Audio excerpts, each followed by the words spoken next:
running off to Las Vegas to get married on Valentine's Day, and when a marriage ends. Stories from my life, Palm Springs.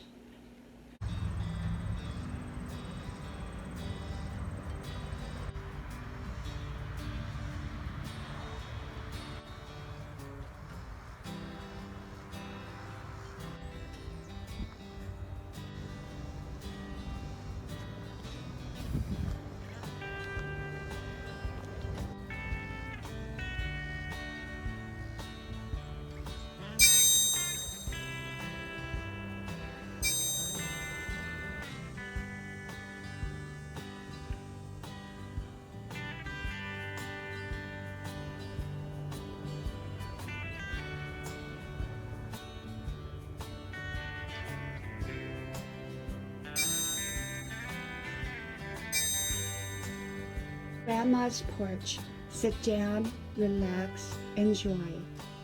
Here on Grandma's porch.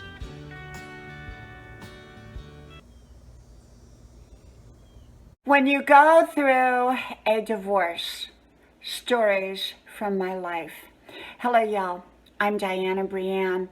Well, I don't give advice, recommendations, information, or suggestions. I just share with you my perspective on different topics, as is with this one. If you have not liked, shared, and subscribed to all 5 of my channels, I hope you do. Links are pinned at the top of the comment section below. If you connect with me with all 5, I will likely connect with you with all 5. So here lately, I've been sharing stories from my life, and they're bits and pieces, not in chronological order.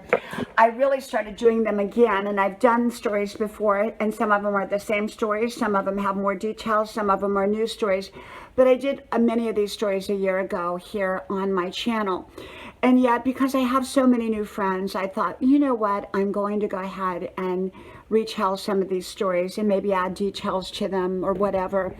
And so I don't even know if I've ever shared this story before, because, you have to know what to share, what not to share. And when it involves other people, you want to be delicate. And so I do, as is with this one. This is a story that occurred when I was very young. I was in my 20s. And, I had, romance seemed to have played a very big part in my life in my 20s. I had come out of a childhood where my parents were divorced, so I think I was seeking love, and yet I had challenges in relationships, because when someone got too close to me, I kind of pushed them away because I felt that I didn't want to be hurt again. So, that took me many years to get over that, and that was kind of a pattern for me. And so I had quite a few different relationships, and to me they were significant. And so this one was probably my most significant up into that point of my life in my 20s, well into my 20s. Now, this one, I had moved to Palm Springs. I just come out of one relationship, and I was trying to get over that relationship, and I moved to Palm Springs because, remember, I was living in LA, and before that I was living at the beach, and before that I was living in Texas, and then I was traveling. And if you can keep up with all the places I've lived and experiences that I've had, and I've lived a lot in one life. And of course, as you all know, I've been happily married to the same man, the love of my life, for around 30 years, okay? And so I'm a firm believer that people come into our lives for a reason, sometimes for a season, sometimes for a lifetime. And I'm so grateful to be happily married to the man and to the love of my life. And yet I was in love other times in my life, not the way I love my husband. I believe that my husband and I were destined to be together. We had divine purpose together in life, and yet the men that came through my life prior to that were important to get me to where I was in my life.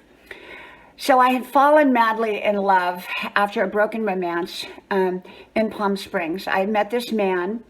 I was used to dating doctors up to that point, and this man was not a doctor. I went to pick my mother up at the airport. I remember exactly what I had on. It was Palm Springs, a tiny little airport at the time. It was November-ish time period, so it was a little bit cooler, and I could wear like a pullover white sweater. I think it was it sleeveless? I don't know if it was sleeveless, but it was V-neck. And I had white corduroy pants on, and I don't know what kind of shoes. Anyhow, I waited for my mom, and back then you would go out to meet the plane. You could go out and meet the plane. You would go down this thing, and you could meet them as they got off, and they came down, they stepped down off the plane. It wasn't like they had the thing come out to the plane like they do now. And so I had gone, and there was my mom coming, but right behind her was this gorgeous man, this gorgeous businessman carrying a briefcase. And I noticed that he followed us to it was like a temporary baggage, because it was under construction. The airport was under construction at the time. They're like a temporary baggage where they bring the baggage down, and we were waiting for the baggage. My girlfriend had showed up there too to meet us at that point, and so she was there. So it was my mom, my girlfriend, who was older, quite a bit older than me, and my girlfriend was older than me. She was closer to my mom's age, and so my mom and I were standing around, and I noticed that this man is kind of watching us as he's waiting for his luggage, which I found out later he didn't have any. He had gotten off the plane, and all he had was his briefcase. And so he came over and started talking to my mom and my friend to kind of make his way to me. And somehow he made his way to me, and he ended up giving me his business card. He said, if you ever want to do dinner together, give me a call. Well, I took my mom home, dropped her off, and I said, Mom, I'm going. I called him up, and he said, yep, let's go to dinner. Well, he had another date. He canceled that date. I didn't know anything about that. And my mom's like, where are you going? What are you doing? I said, Mom, I'm going out on a date. And so lo and behold, I ended up going out to a fabulous dinner. He took me out to a fabulous dinner. And you know, for the longest time, I kept it totally platonic. And I think that intrigued him the most, because he had beautiful women that pursued him, and he could have the pick of the women. And here he, you know, of course I was young, but I think he fell madly in love with me, and I fell madly in love with him. And lo and behold, we got engaged. And it was a whirlwind romance, and we traveled and things like that. And he was very wonderful. He was a wonderful man. He was wonderful to me. Let's put it that way. And I did not know that he was, he told me that he was going through a divorce, and that it was almost final. And I don't know, I guess he was. But the property settlement in California at the time was not settled.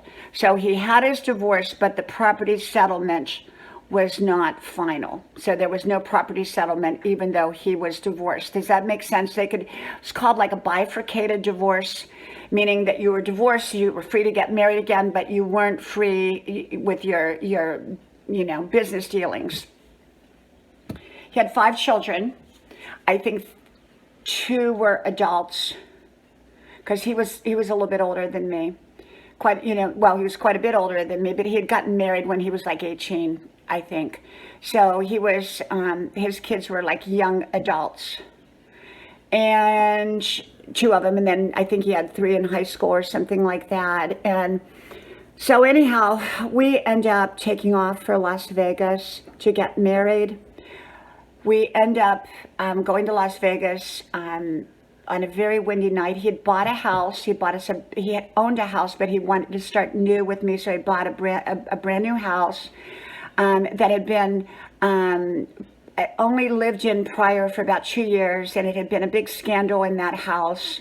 And so there were vibrations over that house to begin with that probably, it was, if you think that way. And there had been a big scandal with that house, and so prior to us buying it, and so that was how we ended up with it. And he bought it, beautiful home, Palm Springs, And we moved into that, and we got married. Well, we went to Las Vegas on a very windy night, and we got married. We got married on Valentine's Day at like 2 a.m. in the morning. But we had a wedding arrangement the next day at a chapel. But we ended up going to the chapel to take photos, but we were already married at that point. And a friend of his owned a great big hotel there, a well-known hotel, and they put us up in like the most beautiful suite ever in that hotel. So, lo and behold, I was just really young, and I really didn't know how life worked. I'd come out of being in love before, and so, you know, this was just something more permanent now, and I thought was going to be forever, and it wasn't. And what basically happened is, after we were married, things began to fall apart. It wasn't a real long marriage. It wasn't like years and years. Okay. Because the bifurcated divorce, where the property settlement, everything just froze. Everything financially froze on purpose. And the business dealings that he was doing, he couldn't go through with them. They were like halfway through. So we had all this financial stuff going on. I mean, he had big projects going on, and he couldn't finish the projects because he couldn't get the rest, you know, because it worked in increments, I guess, is how all that worked. I don't know. It was business type of stuff.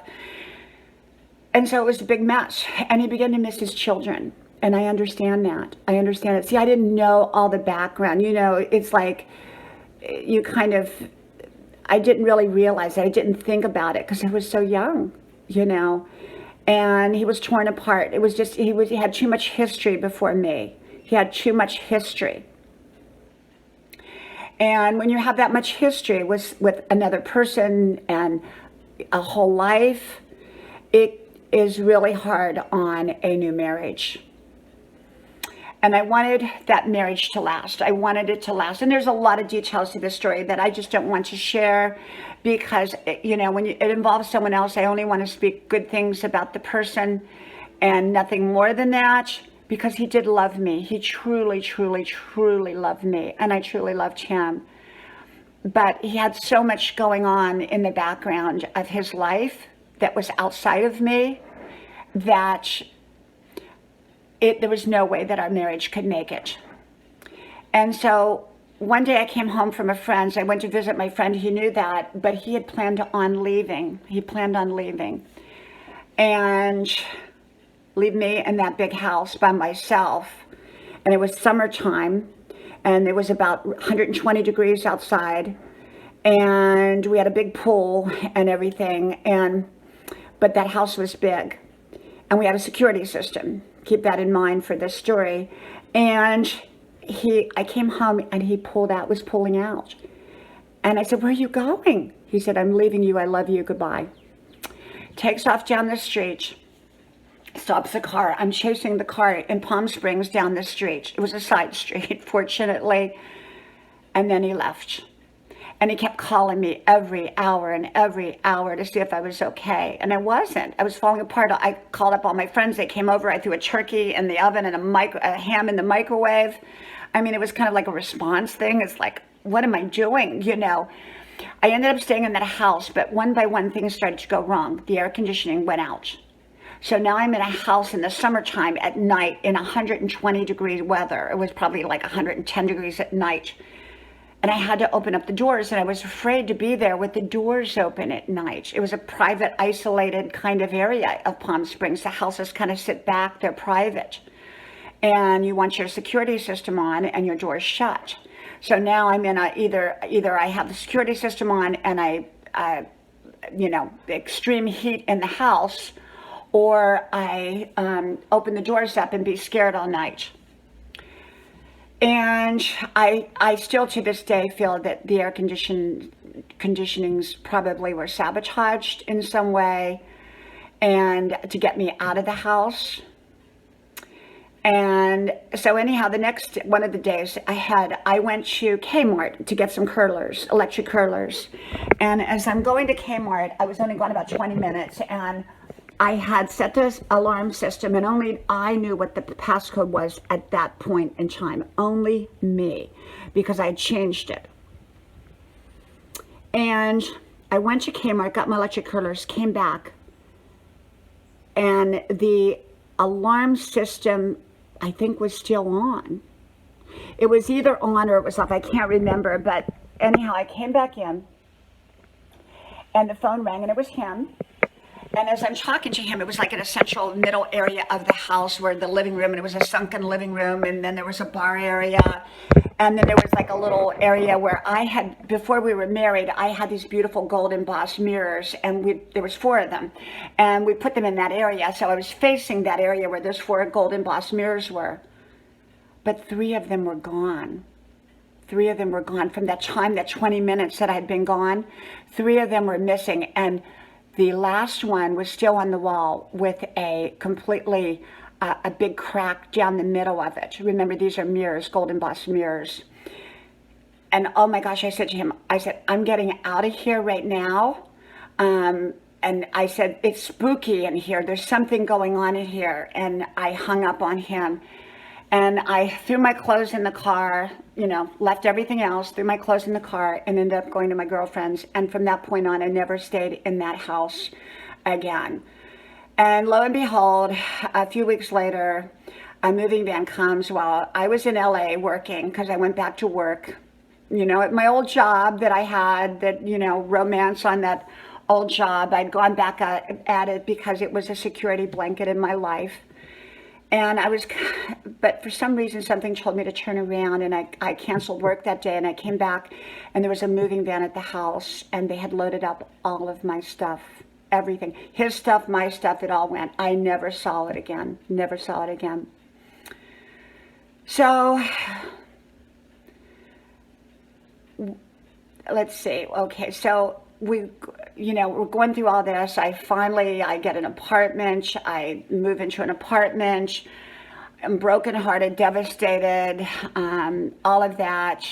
My dreams have just been thrown out the window in regards to him. Then he starts calling and wanting to go back together. And we ended up going back together months later. And we probably went back and forth 10 times. 10 times. Finally, after about the 10th time of going back and forth, you know, I'd thrown him out the last time because he had actually was staying with me in my apartment at the very end, even though he had a house there, but I wasn't staying at the house. I was staying in my own apartment, so he was staying with me, and I just threw him out. Just threw him out. Said, don't come back.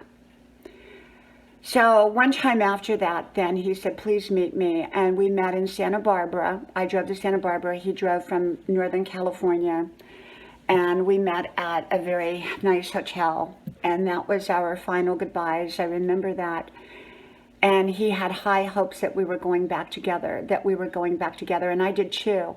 But when I looked back as he was going north and I was going back to Palm Springs, you know, and he didn't see me at that point, but I saw him. I said, this is the last time I'll ever see him again. So he went back and he started calling me nonstop. I love you, I love you, I love you. But I knew, you know, at that point we were because it took about 6 months to get the divorce. And so at that point, the divorce went through. And at that point, he started to play some games again on the phone. And I said, that was it. And we never saw each other again. And I believe he went on to get married at least once more, maybe twice more. And I don't know if he had more children. I don't know what happened to him. But he was a good man I probably came into his life at a time when he was getting out of one marriage, and it was probably a very confusing time, but he was very much in love with me. He loved me. He truly, truly loved me, and I loved him. But it wasn't meant to be. But it did take me quite a while to get over that, because it was just, it was just so traumatizing to go through all of that. I got on the, sometimes I'll stay up late at night and I'll look through the internet to see what happened to people. And I did find something on the internet that said what kind of happened to him. And I don't know whether it's true, so I don't want to say. But, he was well loved. He was well loved by his family, his kids. He was well loved. He was a great businessman. He was smart. He was talented. He was gifted. He was gorgeous, handsome man. And I was very lucky to have and blessed to have that time. I was very blessed to have that time with him, and he was very blessed to have his time with me. And I believe that I was brought into his life to help him, I guess, move on in his life, but I wasn't his permanent fixture or whatever I don't know what I want to call myself. We weren't permanent for each other, but we were meant to be with each other for that time period. And, if it hadn't been for the ending of that relationship, I would have never ultimately met the love of my life, my husband, and had these 3 amazing young adult children now. They're all grown now. And had the travels and all the things, it would have been a very different life. And I think that husband was very right. He said to me, you've got to go on. You're young. You're very young. You've got to go on. You have a whole life to live. He was a lot smarter than maybe I wanted to be at that time. And I did go on. I did go on. And, I've been very, very, very happy in all these years married to my husband. And yet I wanted to share with y'all my life, and I'm sharing a lot of pieces of my journey. Not all. There's some things that I want to keep private or personal, or I just don't want to tell the story again or whatever. We don't have to tell everything. We don't have to tell everything, but I thought, I've told so many light-hearted stories, and I thought I would tell a few serious ones, even though I don't know if I've ever told this story before. I may have, I don't know. I have so many videos up, I don't know. I don't know what I've told, what I've not told. But I thought I would share it with you. And he was a good man. He was a good man. But we weren't meant for each other on a permanent level. And I was young. I was fragile. I was impressionable. And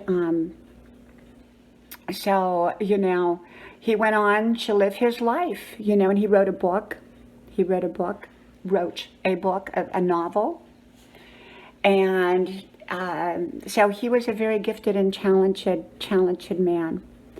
So, okay, so I thought I would come on here and share that with you. Another story, another chapter of my life, okay? May God bless you. I hope you like, share, subscribe to all 5 of my channels. Links are pinned at the top of the comment section below. If you connect with me, I will likely connect with you as well. Hope to talk to you then. Bye-bye.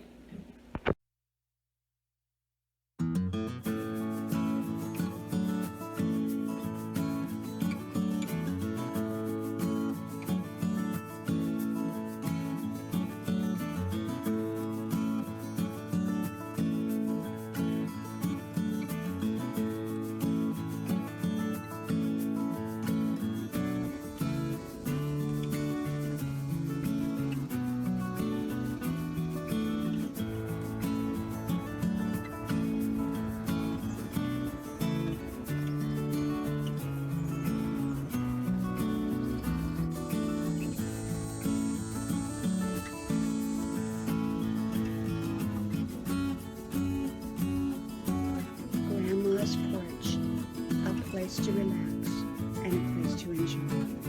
Grandma's Porch.